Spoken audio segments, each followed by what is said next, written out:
يقبل الله أعمال عبد يوم القيامة إلا بضبطنا وبمعرفتنا والبراءة من أعدائنا. صلى الله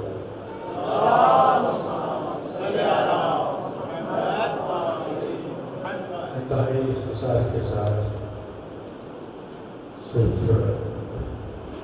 شریک عبادت ہونے کی وجہ سے صورتحال آپ کے سامنے ہے. سب سے پہلے تو میں تمام حاضرین سے یہ درخواست کروں گا کہ برادر بزرگوار سرکار علامہ محمد عباس اللہ مکرمہ ان کی بلندی درجات اور آج 22 محرم الحرام میرے والد محمد کا روز وفات اور برسی کا دن ہے. ان دونوں کی بلندی درجات کے لیے ایک مرتبہ سورۃ الحمد اور ان کی مرتبہ تشریف پڑھتے رہتے ہیں. بسم اللہ الرحمن الرحیم. الحمد للہ إياك نعبد وإياك نستعين اهدنا الصراط المستقيم صراط الذين أنعمت عليهم غير المغضوب عليهم ولا الضالين. بسم الله الرحمن الرحيم. اللهم صل على سيدنا محمد الأولى ولم يكن له كفوا أحد. بسم الله الرحمن الرحيم. قل هو الله أحد الله الصمد لم يلد ولم يولد ولم يكن له كفوا أحد. بسم الله الرحمن الرحيم. قل هو الله أحد الله الصمد لم يلد ولم يولد ولم يكن له كفوا أحد. صلى الله عليه وسلم.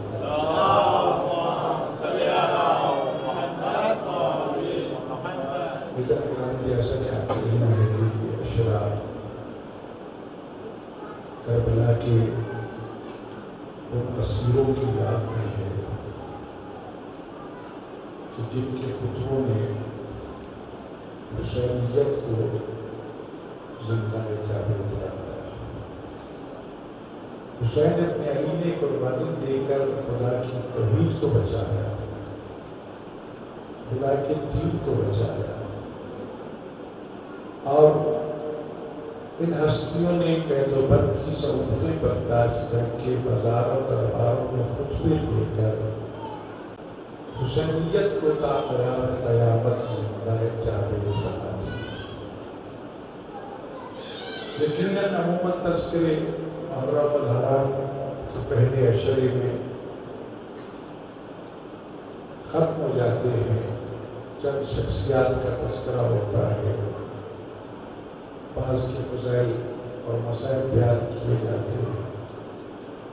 اور واقعہ کربلا کے بعد چند دنوں کے لیے چند اسیروں کا تذکرہ ہوتا ہے, اور ہم سمجھتے ہیں کہ شاید حق کرنا ہوگا. حق تو ادا ہو نہیں سکتا. اگر ہم کربلا کے مظلوم امام کی مظلومیت اور رونے کے حوالے سے بات کریں, میں اور آپ کیا روئیں گے, کیا رو سکتے ہیں. جن کے غم میں وہ سید الصابرین, وہ سید الساجدین حسین العابدین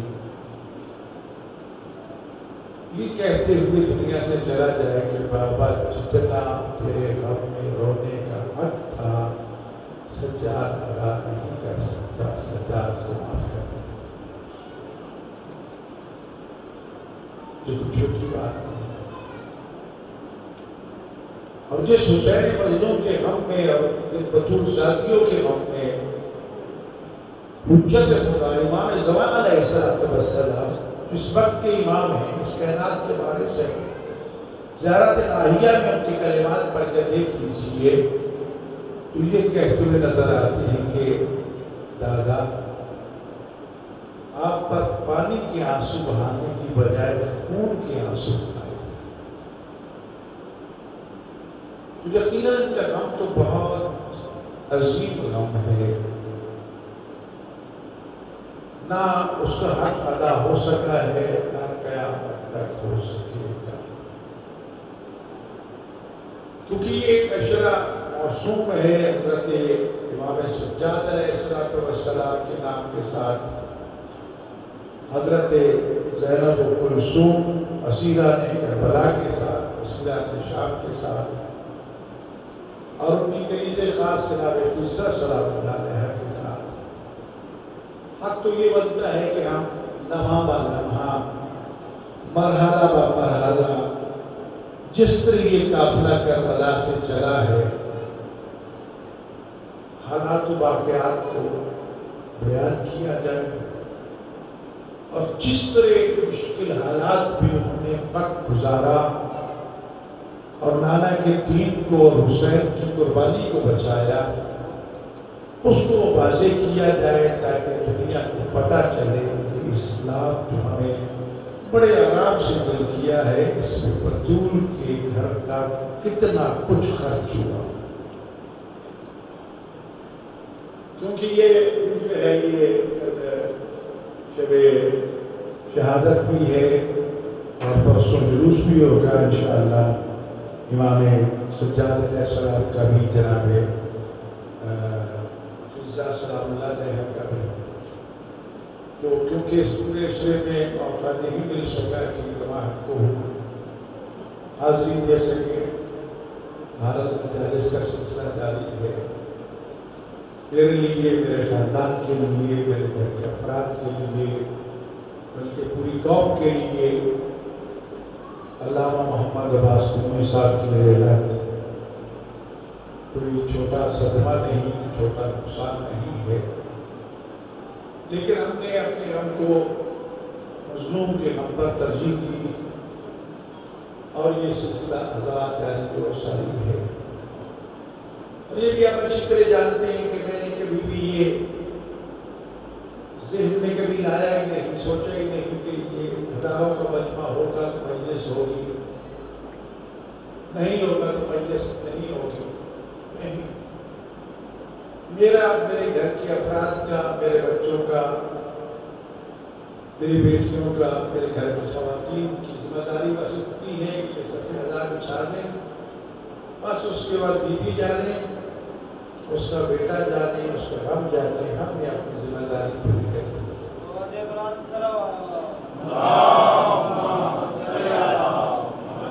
جس کا نصیب ہے وہ سب پر حاضر دے گا، جس کے نصیب میں نہیں آئے گا، نہ ہمیں کسی سے ناراضگی ہے اور نہ ہی اس سلسلے میں ہمیں کسی کی خوشامد کی ضرورت ہے، لیکن ایک قلبی افسوس ضرور ہوتا ہے کہ ایک چیز آپ کو بنی بنائی، سجی سجائی، تیار شدہ سامنے مل جاتی ہے، اور ہمارے مہربان گھروں سے نکلنا بھی گوارا نہیں کرتی۔ نہیں آتے تو مجھے کوئی تکلیف نہیں ہے، مجھے کسی نے پوچھا نہیں دیتا، جس بیوی کا گھر اجڑ گیا ہے پوچھا اس کو دے گا، اجر و جزا اس نے دے دی، کل اس کے سامنے روبرو پیش ہو کر، حاضر ہو کر بتانا ہے کہ ہم نے تیرے بیٹے کے غم میں کتنا حصہ لیا ہے۔ مجھے نہ اس کی تمنا ہے، نہ میں اس کے لائق ہوں، نہ میں اس کے قابل ہوں۔ اللہ ان تمام طالب علموں کو خوش رکھے، سلامت رہے، یہ سب اعزاز چاہتے ہیں، ذکر اہل بیت ہو جاتا ہے، اور ذکر حسین مجموع کا محتاج نہیں، پڑھنے والوں کا محتاج نہیں، لیکن یہ بات ضرور پہنچا دینا، وقت کے تقاضے، حالات جس رخ میں دنیا کے جا رہی ہے، اور دشمن جو چاہتا ہے کہ حسین اور حسینیت کے تذکرے ختم ہو جائے، حاکم برتان محافظ وہی ہیں، لیکن اگر ہماری یہی حالت رہی تو ایک دن خدا نہ خواستہ ایسا نہ ہے کہ ہمارے لیے سب اعزاز نشانہ مشکل ہو جائے۔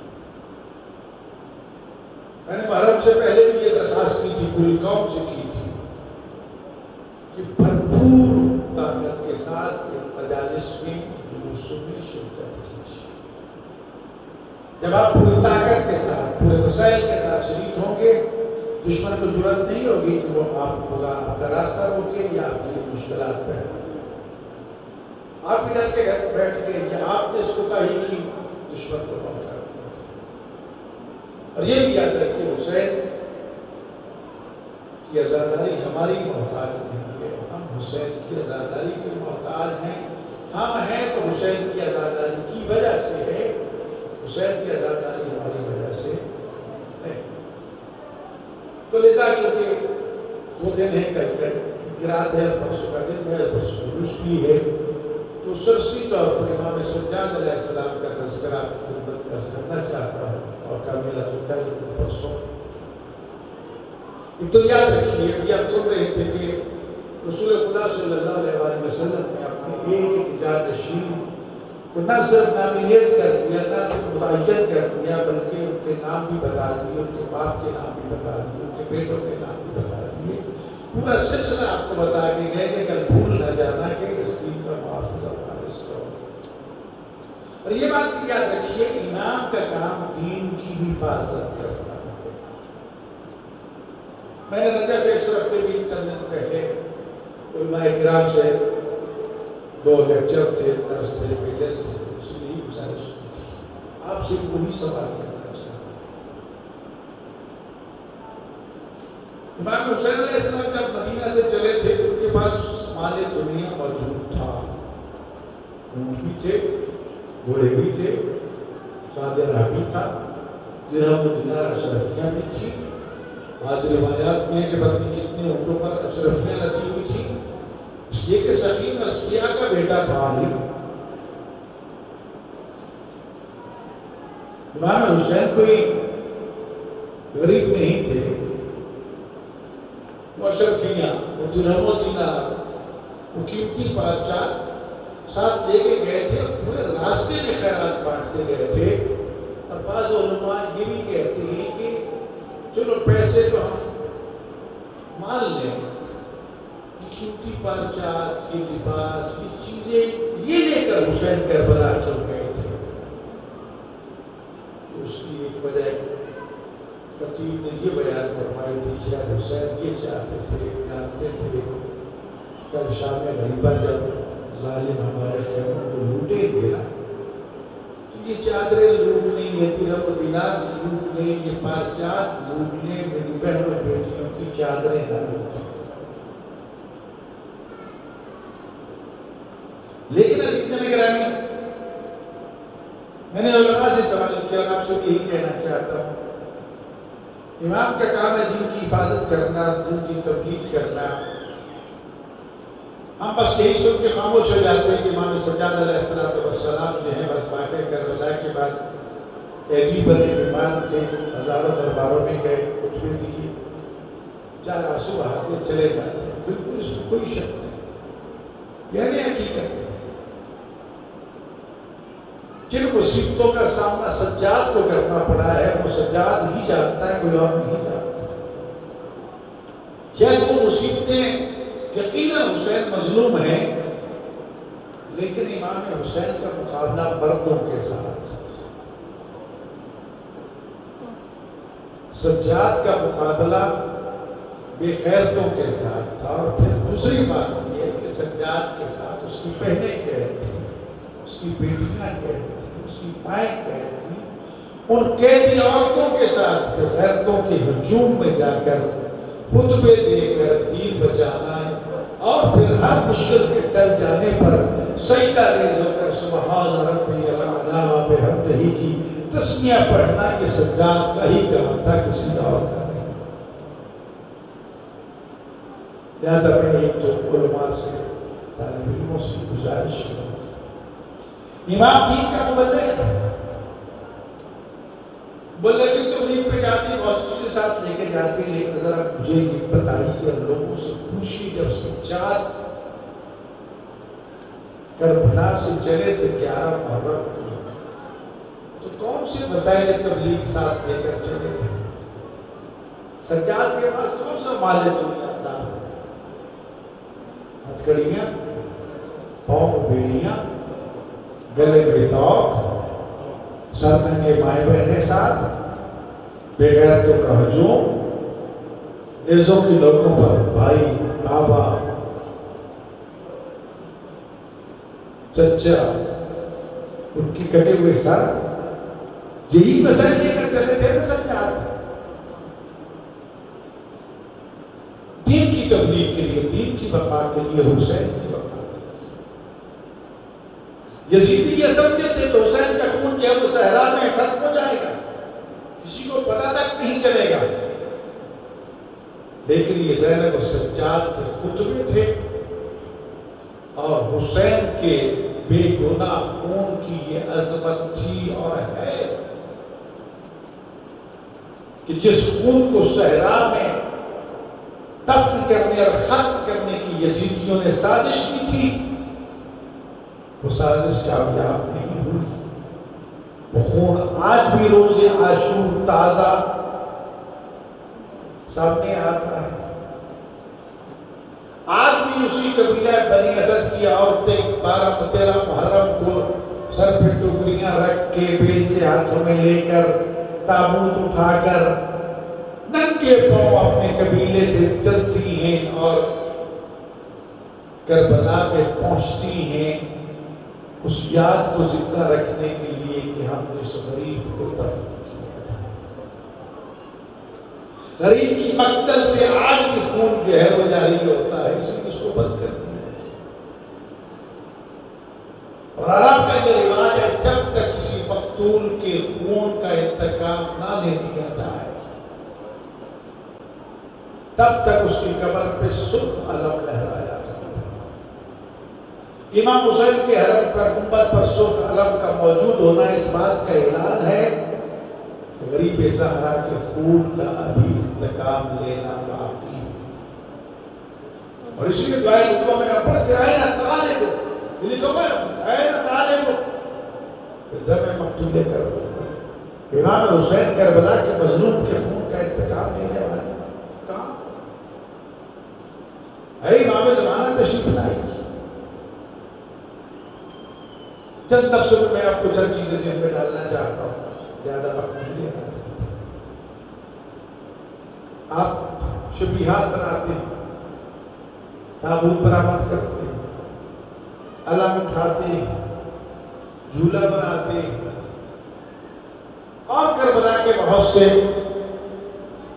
مظلوموں کی یاد میں ایسے کام کرتے ہیں جن کی نسبت ان شہداء کے ساتھ۔ ایک پہلو تو اس کا یہ ہے کہ ہمیں ان سے محبت ہے، ایک پہلو ہمیں ان کے ساتھ ان کی مظلومیت اور عقیدت کو ظاہر کرنے کا پیغام دیتا ہے، لیکن میں دنیا داری زبان میں آپ کو سمجھانا چاہتا ہوں، بچوں کو خاص طور پر۔ لوگ کہتے ہیں کہ اتنے سال ہو گئے پھر بھی تابوت نکال رہے ہیں، اتنے سال ہو گئے علم لگائے ہوئے حسین جو کہتے ہوئے اتنا عرصہ ہو گیا جھولا نکالتے ہو۔ تمہیں بات آپ کو سمجھانا چاہتا ہوں، توجہ دلانا چاہتا ہوں، اس سے پیغام لینا چاہتے ہیں، خدا نہ خواستہ کوئی کم ہو جائے نا، جو ہی پولیس کو، انتظامیہ کو، ذمہ داران کو خبر ملتی ہے فوراً انتظامیہ پہنچتی ہے اور جس مقتول کو جہاں قتل کیا جاتا ہے اس جگہ کو گھیر لیا جاتا ہے، سرخ ربن لگا کے اس کو وہ بند کر دیتے ہیں تاکہ کوئی آگے نہ بڑھے، تاکہ وہاں کے نشانات نہ مٹائے جا سکیں۔ جی، اور جن چیزوں کا تعلق اس مقتول کے ساتھ ہوتا ہے ان کو محفوظ کر دیا جاتا ہے، ان کے کپڑے، اس کا لباس، اس کے زیورات، اس کے ہاتھوں کی انگوٹھیاں، اس کے فنگر پرنٹ، اس کے بدن پہ جو کچھ موجود ہے وہ چیزیں بھی محفوظ کر دی جاتی ہیں، اور جو اس پہ حملہ ہوتا ہے، گولی کہاں لگی ہے، زخم کہاں ہے، زخم کا فاصلہ کتنا ہے، کتنے زخم آئے ہیں، اس کا نشان کیا ہے، گہرائی کتنی ہے، چوڑائی کتنی ہے، یہ ساری چیزیں لکھ لی جاتی ہیں، نوٹ کر لی جاتی ہے، یا نہیں کی جاتی؟ جی، کیوں کرتے ہیں؟ اس لیے کہ ہو سکتا ہے کوئی مقتول ایسا ہو کہ جس کو قتل ہوتے کسی نے دیکھا ہی نہ ہو، یا ہو سکتا ہے مقتول کو دیکھنے والا گواہ تو موجود ہے لیکن ڈر کے مارے کا گواہی نہ دے، جی، یا ہو سکتا ہے وہ گواہی دے لیکن اس کی گواہی کو کوئی مانے نہ، جی۔ تو لہذا انتظامیہ کوشش کرتی ہے ایسی گواہیاں، ایسے ایویڈنس اکٹھے کیے جائیں کہ جن کو جھٹلایا نہ جا سکے، جن کو، اور پھر ان کو محفوظ کر دیا جاتا ہے۔ آج کل جدید وسائل آ کے لیبارٹریز میں ان کو باقاعدہ ٹیسٹ کر لیے جاتے ہیں، جی، باقاعدہ کاغذ پہ لکھ لیا جاتا ہے زخم لگا تو کتنے فاصلے پر، دل کی اس طرف، دل کی اس طرف، اتنے سینٹی میٹر، اتنا زخم تھا، یہ تھا، وہ تھا، ایک چیز کاغذ پہ محفوظ کر لی جاتی ہے، اس کی تصویر بنا لی جاتی ہے، لیبارٹریز میں ٹیسٹ کر لیا جاتا ہے کہ جو کچھ کیا گیا یہ صحیح ہے یا غلط ہے۔ کیوں؟ تاکہ کل جس وقت یہ مقدمہ عدالت میں قاضی کے سامنے پیش ہو اور گواہ پیش کرنے کی ضرورت محسوس ہو تو یہ چیزیں بطور گواہ کے پیش کی جائیں۔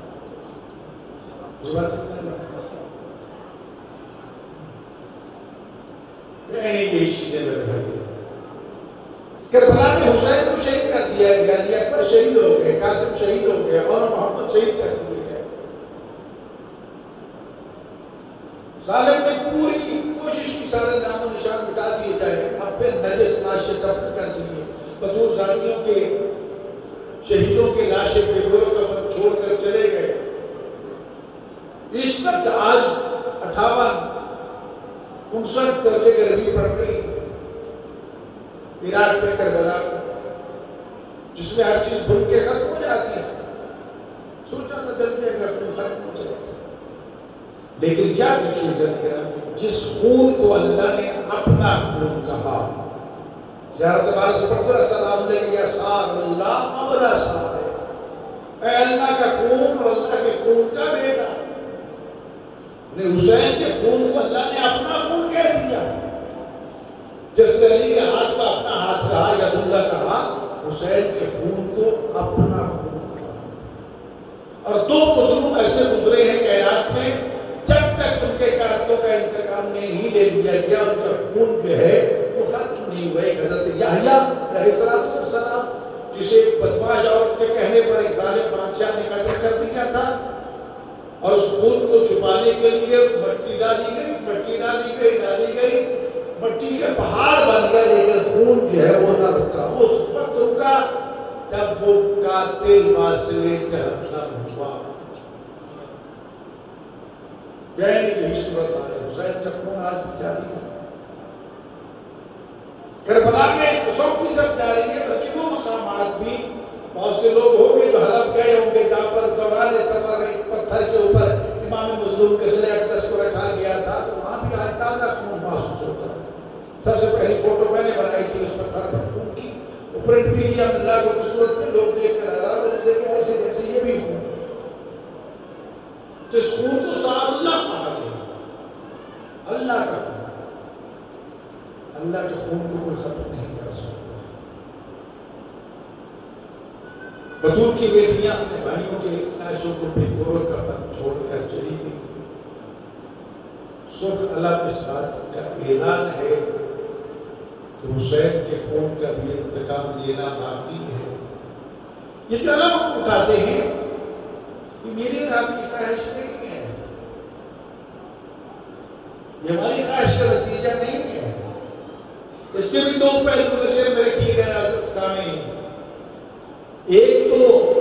شاعر حسینیت کے طور پر اس کو اہمیت ہے کہ یہ حسین کی نشانی ہے،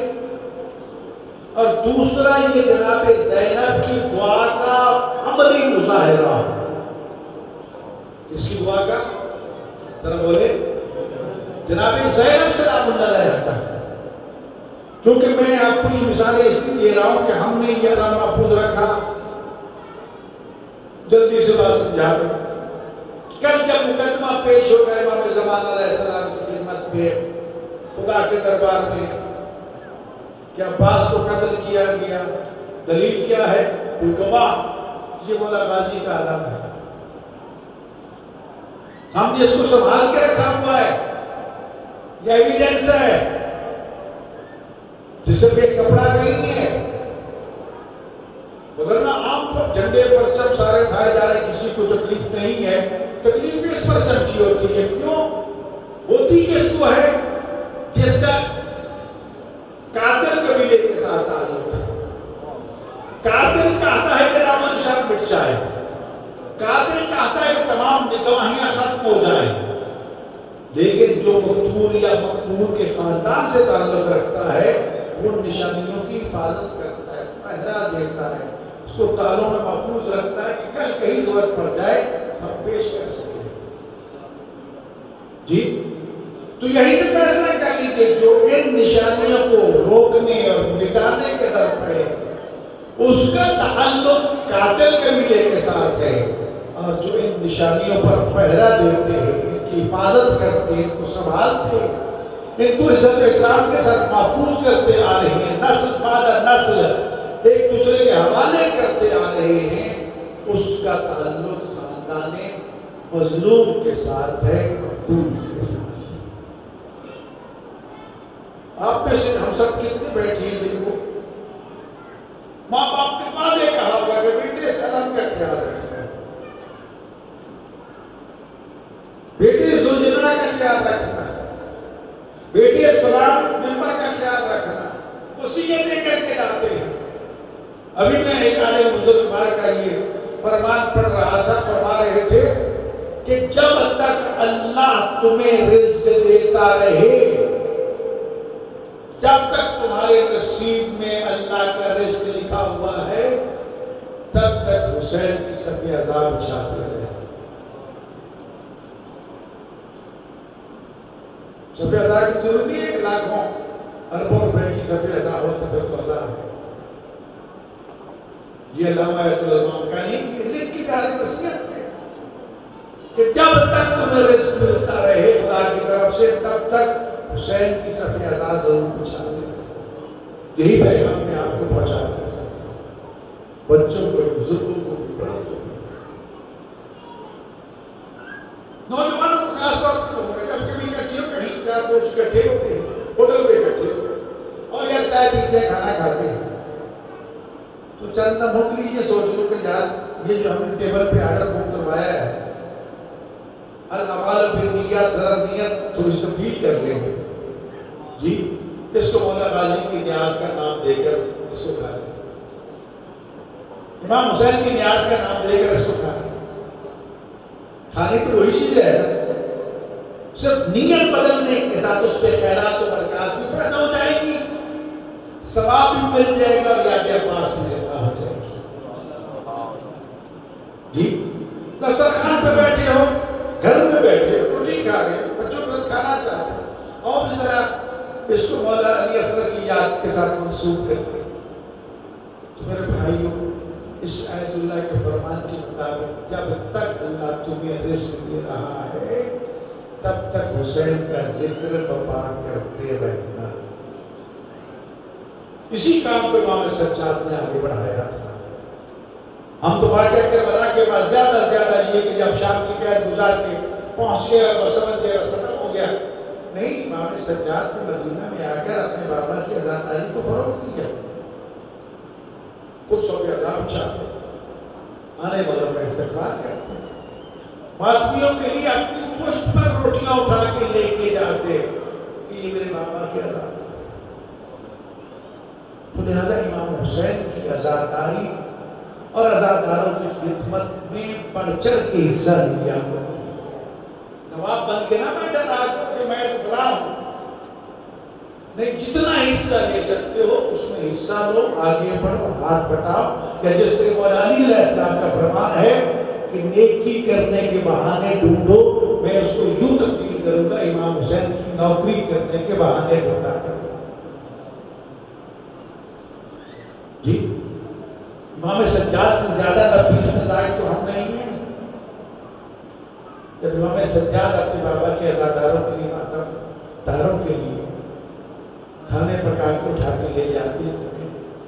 تو لذا میرے بھائی یاد رکھو، اس کربلا کو زندہ رکھنے کے لیے امام سجاد علیہ السلام نے قید بھی گزاری، مزاروں درباروں میں خطبے بھی دیے، سب کچھ، لیکن بابا کی عزاداری کی سب عزا کی ایک سنت جاری اور وہ سنت آج بھی ہے، قیامت تک باقی رہے گی۔ اور انشاءاللہ حضرت سجاد مظلوم کا تابوت ہم اٹھائیں گے تو اسی حسرت کو پورا کرنے کی کہ اکیلی باقر تھی بابا کا جنازہ، جاؤ بیٹے پہلے شام کے باہر جاؤ، وہاں پر ہماری پالنے والی ماں فیضہ تیری دادی زینب کی قبر پہ لیٹی رو رہی ہے، یہ نہ سمجھے کہ میرا اس مشکل وقت میں کوئی بھی نہیں ہے، پہلے جاؤ دادی کی تدفین کرو پھر میرے پاس کرو۔ تو یہ دن بڑی مصروفیت ہے، بس میرے بھائیوں بہنیں دو چار کلمے ہوتے ہیں، تذکر انداز کر رہا ہوں، کوشش کیجیے کل کا دن ہے، ایک دن نصیب، کوئی پتہ نہیں کس وقت کہاں کس موڑ پہ موت آ جائے، کم از کم ذکر حسین کرتے ہوئے تو مرے نا، یاد حسین کی محفل میں بیٹھے ہوئے تو مرے نا، اچھل کلمے کہنے علماء بیان کرتی ہیں کہ زینب کو اپنے بھائی حسین سے بڑی محبت تھی، اتنی محبت تھی کہ جب تک زینب حسین کو نہ دیکھ لیتی اور حسین زینب کو نہ دیکھ لیتے اس وقت تک چلے، ہر روز بہن بھائی ایک دوسرے کی زیارت کرتے، جب جناب امیر المومنین نے اپنی بیٹی کی اپنے بھتیجے جناب عبداللہ بن جعفر طیار سے شادی کرنا چاہے تو یہ شرط رکھی کہ عبداللہ شرط یہ ہے کہ اگر کبھی میری بیٹی زینب اپنے بھائی حسین کے گھر جانا چاہے نا تو روکنا نہیں، کبھی حسین کو مدینہ چھوڑنا پڑے اور زینب صاحب جانا چاہے تو روکنا نہیں، سچ یہی ایک شرط ہے۔ علماء کہتے ہیں کہ ہر روز حسین زینب کو دیکھتے، زینب حسین کو دیکھتی، زینب کی شادی کا تیسرا دن تھا کہ امیر المومنین حسین کے گھر میں جاتے دیکھتے کہ حسین رو رہے ہیں، بیٹا حسین رو کیوں رہے ہو؟ رو کے کہتے بابا آج تیسرا دن ہے، بہن زینب کی زیارت میں حوصلہ دلاسا زینب کے گھر میں دیکھا، زینب کے گھر کے سہن میں چل رہی ہے، رو رہی ہے، زینب تیرے تو خوشیوں کے دن ہے، تو کیوں رو رہی ہے؟ کہ بابا آج تیسرا دن ہے، بھائی حسین کو نہیں دیکھا،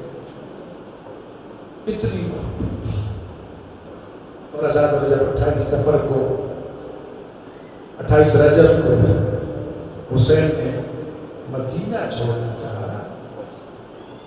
علماء کہتے ہیں جب وہ مسافروں کی فہرست تیار ہوئی تو اس میں زینب کا نام نہیں تھا، زینب نے پوچھا بھیا میں آپ کے ساتھ نہیں جاؤں گی؟ کہا میں محافظ شریعہ تو جب تک تیرا شوہر عبداللہ تمہیں اجازت نہیں دے گا نا اس وقت تک میں تمہیں ساتھ نہیں لے جا سکتا۔ تو کہتی ہے بھیا بس اتنی دیر انتظار کر لو، میں اپنے چچا جان سے جا کی اجازت مانگتی ہوں،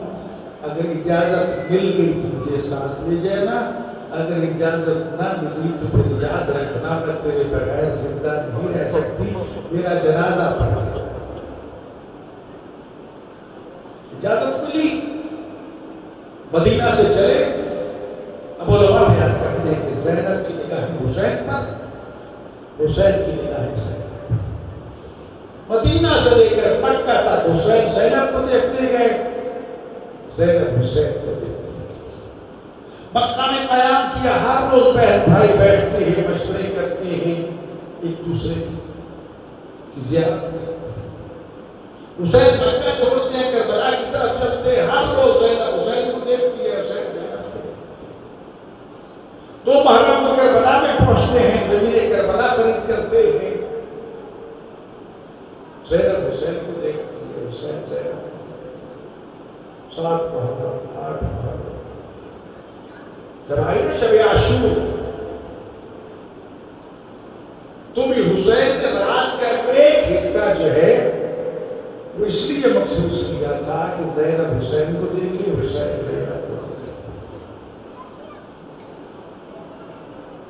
اور جب صبح عاشور ہوئی نا، بڑی تیزی کے ساتھ چل کر بحث کرنا چاہتا ہوں. زینب جو ہے وہ مجاہدوں کو تیار کر کے بھیجتی ہے اور حسین لاشا اٹھا کے لاتے ہیں. زینب شہیدوں کا استقبال کرتی ہے. اسی لیے ایک عالم نے لکھا تھا، میں نے اپنی کتاب میں وہ پرنٹ کیا ہے، زینب کربلا کی شاہدہ بھی ہے، شہیدہ بھی ہے. ہر ایک کو اپنی آنکھوں کے سامنے شہید ہوتے دیکھا بھی ہے، خود شہید نہیں ہوئی لیکن ہر ایک کے لاشے پہ گریہ کیا، اتنی تکلیف برداشت کی جتنی شاید شہید ہونے والے شہید نے برداشت کی. کہا کہ جب آ گیا نا وقت حسین کی شہادت کا، اللہ اکبر.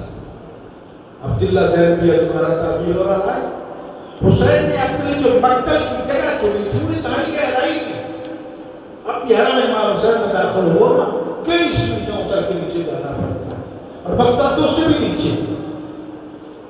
جی اس گہرائی کا انتخاب اس لیے کیا تھا کہ وہ زینب جو مدینہ سے لے کر کربلا تک مجھے لمحہ والا دیکھتی آ رہی ہے اور میں زینب کو دیکھ رہا ہوں، اب میری بہن مجھے قتل ہوتا نہ دیکھے. بہنوں کے لیے بھائیوں کو قتل ہوتا دیکھنا برداشت نہیں ہو سکتا. اس لیے سب سے پہلے اپنے لیے گہرائی کی جگہ پسند کی کہ انتہائی گہرائی میں ہوگا زینب شاید نہ دیکھ سکے. اور جب شمار بلارون جو ہے حسین کے گلے پہ خنجر چلا رہا تھا نا،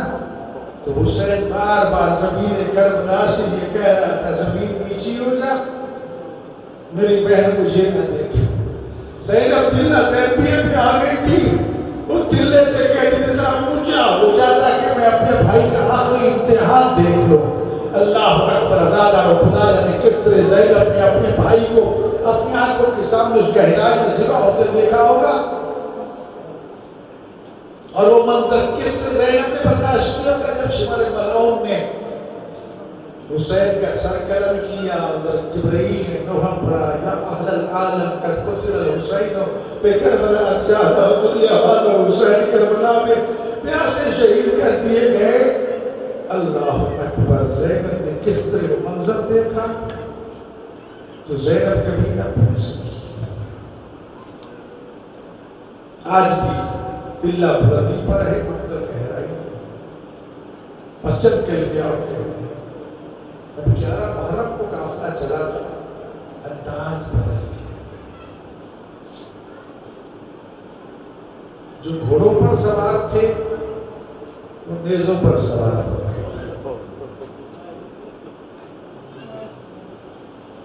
اور جو اونٹوں پر سوار ہو کے آئی تھی بے پناہ اور سرمنگے. کسی نے کسی عالم بزرگوار سے پوچھا تھا کہ جو گھوڑوں پر سوار تھے وہ نیزوں پر سوار ہو گئے اور جو اونٹوں پر سوار تھے ان کی چادریں سروں سے اتر چکی تھی، بے پناہ اونٹوں پر وہ سوار ہو گئے. تو انہوں نے کہا تھا کہ جو نیزوں پر سوار تھے شاید وہ پھر بھی آرام میں تھے، لیکن جو بطول کی بیٹیاں بے پناہ اونٹوں پر سوار تھی، تاریخ اٹھا کے دیکھ لیجیے. اگر محمل پہ سوار ہو نا ماں، اس کا بچہ ہو تو ہمیشہ مائیں بچوں کو سنبھالتی ہے، لیکن کربلا میں انداز بدل گیا تھا. مائیں بچوں کو نہیں سنبھال رہی تھی، بچے ماؤں کو سنبھال رہے تھے. اور جب اونٹ تیز دوڑتے بچوں کے ہاتھ تھک جاتے، ماں کی گودوں سے گر جاتے، ماں ماں کرتے رہ جاتے، اور اونٹ جب رونگتے ہوئے گزر جاتے تو مائیں حسرت سے رو کے کہتی او میرے لال اللہ کے حوالے، ماں کی مجبوری ہے.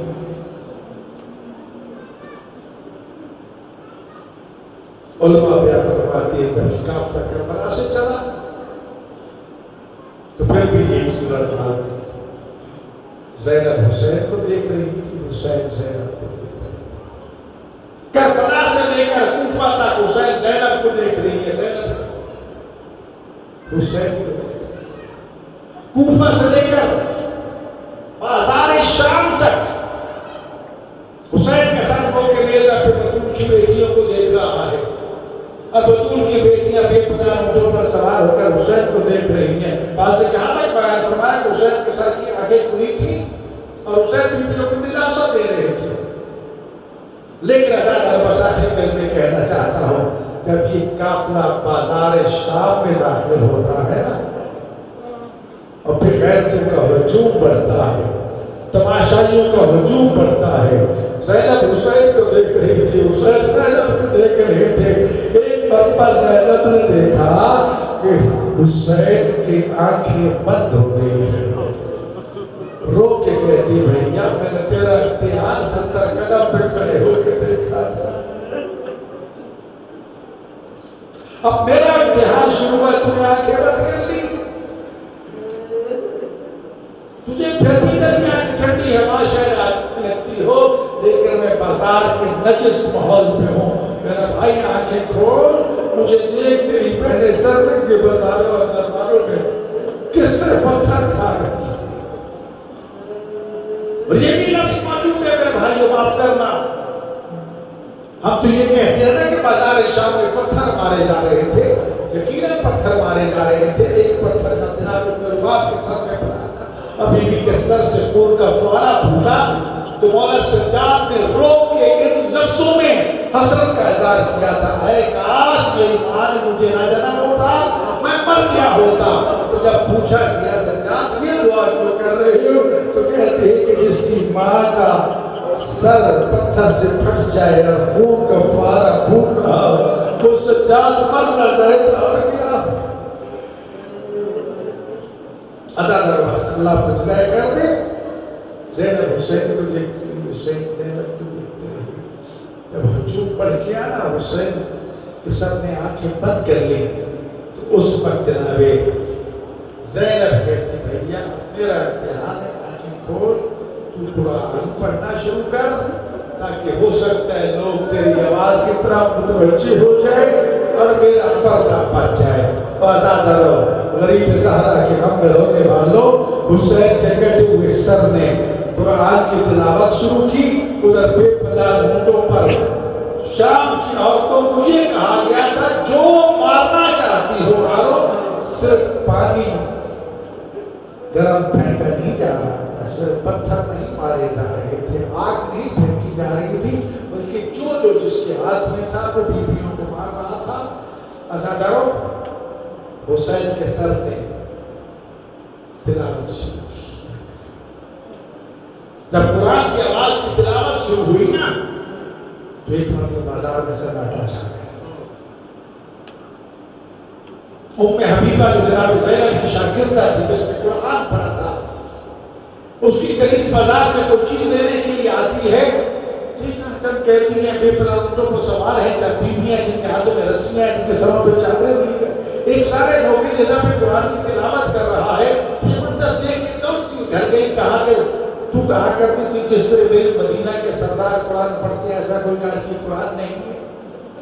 میں ایسا کہا یہ قرآن دیکھ کے آ رہی ہے، اس کا دھڑ تو روک کے سب پہ قرآن کی تلاوت کر رہا ہے، سر لے کر دھڑ کھلا جانے کا اگرچہ مجھے میری مرشد نے منع کیا تھا کہ کو تماشا نہ دیکھنا، لیکن مجھے لے کے چلو میں دیکھوں قاری قرآن کون ہے۔ حضرت جب بازار میں آئی اور حسین کی آواز پہ جب کان دھرے نا، تو اپنے آپ سے کہتی ہے خدا تھکڑے، یہ آواز تو میرے آقا حسین سے ملتی ہے، کہیں حسین تو نہیں